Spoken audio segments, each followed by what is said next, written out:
লাজমি মুখার্জি, উত্তর কলকাতায় জন্ম ও বেড়ে ওঠা। অণুজীব বিজ্ঞান বিষয় নিয়ে স্নাতক ও স্নাতকোত্তর।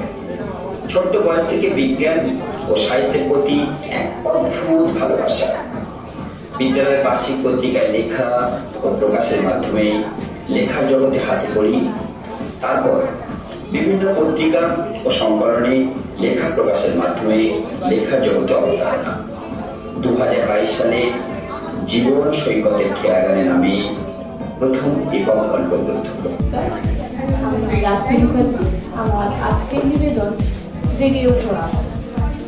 চারিদিকে হিংস্রতা, অন্যায় জমে বুকে ক্ষত, হিসেব রাখে না কেউ, বিক্রি হচ্ছে মেরুদণ্ড কত শত। আশারা ডুবে যায় পুঁজিপতিদের লোভ লালসায়, মূল্য বৃদ্ধির ভারে জোটে না অন্য মধ্যবিত্তের ভাড়ারে। কান পাকলে শোনা যায় মনুষ্যত্ব বলি হয়, কান পাকলে শোনা যায় মনুষ্যত্ব বলি হয়। মেধা বসে রাস্তায় প্রাপ্য ভিক্ষা চায়, এক বুক হাহাকার, চিৎকার করে বলে ওঠে, ওহে ঘুমন্ত সমাজ, একটি বার অন্তত জেগে ওঠো আজ। নমস্কার, সবাই ভালো।